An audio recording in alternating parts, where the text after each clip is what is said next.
Nós vamos agora falar sobre os BRICS, o grupo de países que mais se desenvolvem economicamente.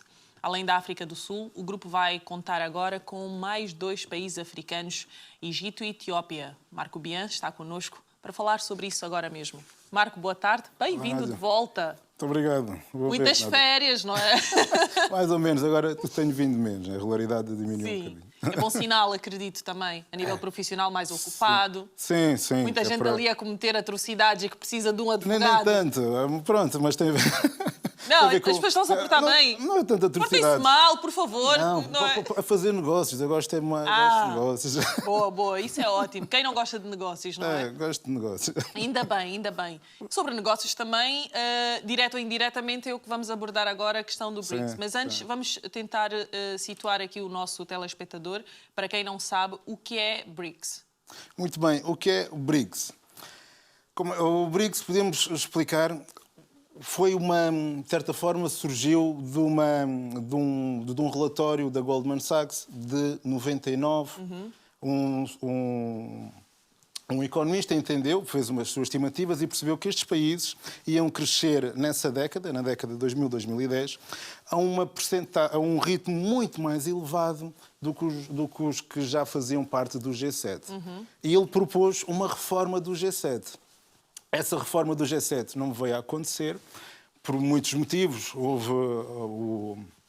Lá as torres que caíram, houve muitas coisas que aconteceram, mas em 2006, à margem de uma reunião da Assembleia Geral das Nações Unidas, a Rússia chamou estes países para fazer uma reunião baseada nesta ideia, não anunciou que era formalmente nesta ideia, mas era com esta lógica, porque em 2006 percebeu-se que aquele relatório, 6 anos antes, tinha acertado. Estes países estavam a crescer a uma velocidade maior do que aquilo que os outros do G7 estavam a crescer.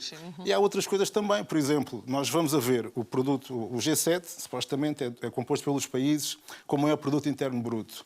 A China tinha mais produto interno bruto que a Itália. E a Itália faz parte do G7. Do G7, sim. Portanto, havia aqui algumas incoerências, e por isso daí essa necessidade de reforma. A Rússia...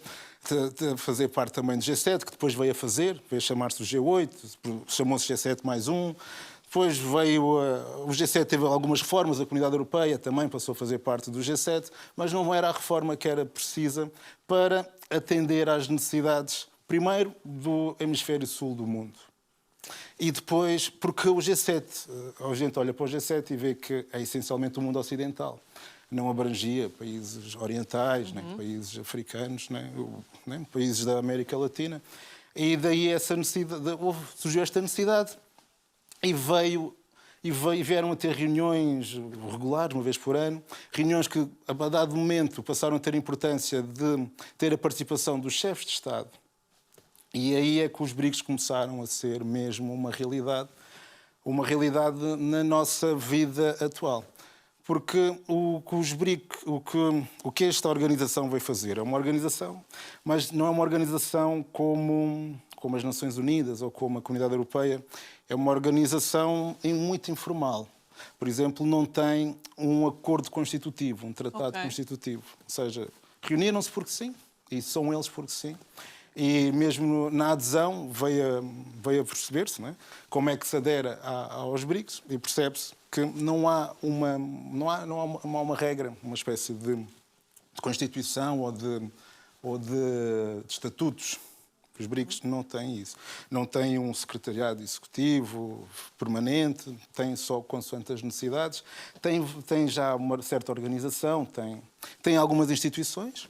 Ao longo destes anos, têm vindo, especialmente nesta última década, têm vindo a criar as suas instituições e a ser uma alternativa às instituições financeiras, porque isto tem muito a ver com o mundo financeiro, às instituições financeiras do mundo ocidental, nomeadamente não só ao G7, mas ao Banco Mundial, e pretendem, ainda não são, mas por enquanto colaboram com o Banco Mundial e com o FMI, mas pretendem ser uma alternativa com O que é só vantajoso, não é? É vantajoso. E fizeram críticas ao FMI, porque o FMI normalmente tem critérios financeiros que fazem com que os países fiquem mais pobres e que os pobres às vezes fiquem mais pobres. Às vezes o FMI não tem uma atenção às necessidades estruturais de crescimento destes países. E por isso esperemos todos que o BRICS corra bem, já não são só BRICS, e agora com mais países africanos. E é interessante ter mais países africanos porque supostamente a lógica começou por ser do produto interno bruto. Sim. Mas o produto interno bruto da África do Sul não tem essa relevância, não é? Claro. Não está a par de nenhum destes que aqui Se estão. calhar teve outrora, não é? E fará sentido agora tentar perceber agora também as vantagens da entrada destes novos países. São 5 países, podemos dizer, líderes economicamente nos seus continentes. É mais por isso, é porque a África do Sul é líder economicamente. Nós temos aqui uma mão muito poderosa, não é? Qual o interesse agora de se alargar esta questão e convidar mais países a fazer parte desta organização, tentar perceber isso também, não é? O Egito sabemos que tem tido um crescimento exponencial a nível económico. E que vantagens também a África depois acaba por ganhar com isso? Uma principal vantagem, até a ambição do BRICS, isto é muito do mundo financeiro internacional, é muito de criar um ambiente financeiro adequado para promover, ou seja, eles já estão a crescer bem. Sim. Num ambiente financeiro adequado. Só que nunca chega, bem, não é? Diga? Nunca chega. Sim, crescer nunca chega porque crescer mais. o crescimento significa sempre melhores condições económicas supostamente, para os cidadãos, para as pessoas. Não só para os cidadãos dos países, para as pessoas. Às vezes, muito do crescimento fica na carteira de um ou outro e só pouco é que passa. Mas há de passar para o resto das pessoas, que a economia tem esta circulação, não é? Portanto, o crescimento será sempre bom para as pessoas. E ter um ambiente financeiro que promova o crescimento, que promova a circulação do dinheiro, que faça aparecer o dinheiro onde é preciso para que nasça uma estrutura e que possa crescer, e isto é sempre bom para todos. E o BRICS pretende criar essas instituições, pretende criar esse ambiente com critérios distintos dos interesses ocidentais, porque aqui, e mesmo com a adesão da África do Sul, não tanto, mas agora com estas adesões fala-se muito dos interesses geopolíticos da China e da Rússia, porque, e às vezes, aqui no BRICS, o Brasil tem muita importância e às vezes é preciso contrabalançar estes dois gigantes. A China é um gigante, a Rússia não é um gigante economicamente, digamos assim, mas é um gigante a outro nível do histórico das pessoas. Portanto, e aqui o Brasil é que tem muito... faz às vezes esse balanço, contrabalanço, esse equilíbrio. E acho que já me perdi a pergunta, não é? A pergunta era a África, como é que ela depois se posiciona aqui? Nós sabemos que a entrada de qualquer país para qualquer organização, prova disso também a guerra que estamos a viver há mais de um ano. Em fevereiro, infelizmente, acho que vai fazer 2 anos da guerra da Ucrânia. Nós sabemos que há sempre aqui obrigações e uma série de questões legais a serem cumpridas. A minha questão era exatamente essa, Marco, tentar perceber de que forma é que a África posiciona-se aqui, que vantagens e desvantagens acaba porque, não é? Fazer parte destas organizações. Exatamente. Há uma série de era essa a pergunta. E as vantagens são... O BRICS, por exemplo, eles têm... Nesta última década, organizaram-se no sentido de ter um fundo de reservas para as contingências. Ou seja, um fundo de reservas, não estou a lembrar de valor, mas acho que ascendia aos 50 bilhões. E isto é para ser uma alternativa... de reserva, não é? Um fundinho de reserva. Isto é para ser uma alternativa ao FMI. Sim. Ou seja, se precisarem de injeção de dinheiro, se o país precisar, porque...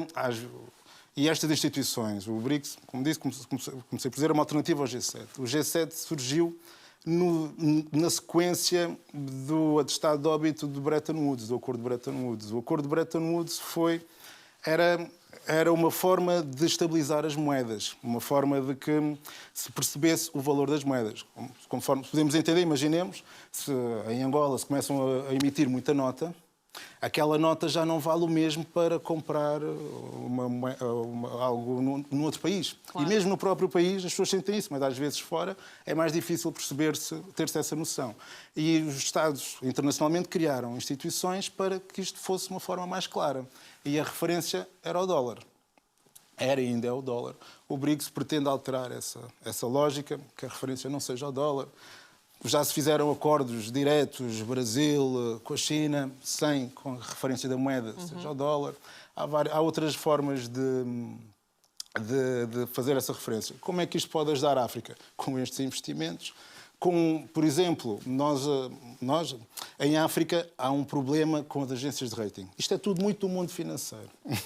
Há um problema com as agências de rating, porque as agências de rating às vezes avaliam a capacidade de pagar dos Estados africanos e de empresas africanas com critérios que às vezes não são muito bem aplicados porque desconhecem um bocadinho o continente.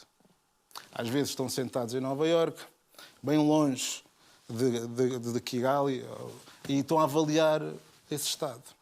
E o que o BRICS quer trazer também é dar credibilidade a instituições de rating mais locais. Locais no sentido de África, da Ásia. Isto também, ou seja, o BRICS tem estas ambições. O que é que acontece quando um grupo se começa a estender demasiado? Pois começa a ser difícil de avançar. Porque isto é um grupo muito informal, como eu disse, não tem regras que imponham algo uns aos outros, portanto, é tudo na base do consenso, da unanimidade. E isto significa o quê? Se um deles não estiver muito dentro, a coisa se calhar anda mais devagar ou até nem anda. Se calhar, se a China quiser algo, os outros acompanham, os outros vão atrás, que a China tem esse peso por causa do dinheiro. Não é? Mas isto é assim, e o facto de se estender muito, temos sempre de ter pensar um bocadinho, com estas ambições todas que tem o BRICS, estender-se muito, muito rápido, é bom, é mau? É bom porque mostra a importância do grupo. O grupo já tem representa um produto interno bruto já maior do que o G7. A África posiciona-se também com a entrada de mais países africanos, podemos dizer? A África tem uma importância diferente aqui que antes tinha com a África do Sul e agora começa a ter mais e espalhou-se um bocadinho geograficamente a África aqui no BRICS. Sim. Com a Etiópia e o Egito, já não está só lá na África do Sul. E isto tem esta importância, tem estes cuidados e vamos ver o futuro. Porque isto são coisas políticas, às vezes nós vemos passos que são dados, não percebemos muito bem, parecem precipitados, mas têm a ver com questões geopolíticas, têm a ver com interesses ali dos grandes, né? Quer historicamente, quer por causa de dinheiro. E o BRICS, se quiser, temos mesmo esta fé, se queremos mesmo, e a importância que o BRICS tem para ser uma alternativa às instituições ocidentais no mundo financeiro, os Estados têm de apoiar mais, os cidadãos, porque os Estados, nós vivemos num país que faz parte do G7. Não há uma concorrência entre o G7 e o BRICS, mas um quer ocupar o lugar do outro, de certa forma. Não é? O BRICS quer ocupar o espaço que o G7 ocupa no mundo financeiro, atento à África e ao mundo oriental e à América Latina. Portanto, só aí já vemos a ambição do BRICS abranger uma grande parte do mundo. E o BRICS tem algo que o G7 também não tem, está mais atento à sociedade, dá espaço à sociedade. O G7 sempre foi algo muito secreto, muito afastado. Elitista também. Parece elitista, muito longe das pessoas. E o BRICS tem esta abordagem mais ao nível do cidadão, ao nível da pessoa. E isso também agrada e é preciso que os Estados, especialmente os Estados africanos, mesmo os que não fazem parte, comecem a valorizar um bocadinho mais o BRICS, porque é uma instituição interessantíssima e que pode ser de... Alternativa, não é? É muito importante esta questão. E de elevada importância. Eu sei que Angola já tem um pedido de adesão, tenho essa ideia. A Guiné-Bissau também tem... Vamos entrar? Pronto. Uau! Isto era... Uau, não é? Eu tive a ver... Nunca perder as esperanças. Já somos 3 países africanos. Estamos agora a entrar, não é? Mais 2 países. A ambição do BRICS, o BRICS tinha um critério, de certa forma, elitista, que era o produto interno bruto. Mas esse critério, com a China, com a África do Sul, já não é o critério. Claro. E agora, com estas adesões, também já se percebeu que o critério, se calhar, é mais geopolítico do que um critério de dinheiro, de medição, não é? Um critério objetivo. Portanto, isto significa que é preciso dar força política ao BRICS, e todos os Estados, acho que são convidados, todos os interessados, são convidados a dar força, mesmo os Estados ocidentais podem ver, e até porque isto foi criado por uma instituição financeira importantíssima para o mundo ocidental. Foi criado, foi idealizado, não nessa perspectiva de criar uma organização, mas na perspectiva de reforçar o G7 com estes. Portanto, mesmo se calhar o mundo ocidental tem interesse em ver o BRICS a crescer, desde que não seja capturado por interesses contrários ao mundo ocidental. E às vezes a diversidade, quanto mais Estados lá estiverem dentro, ajuda a amenizar os interesses de um ou de outro Estado. Marco, obrigada. O nosso tempo também esgotou, mas acho que fizemos aqui um bom balanço agora sobre esta atualização dos BRICS. E é, como disse, é aguardarmos para ver um balanço mais concreto, se calhar é daqui a um ano mesmo, mas vamos comentando aquilo que vai acontecendo ao longo da organização. Obrigada, foi um prazer enorme e até breve. Até breve, obrigado.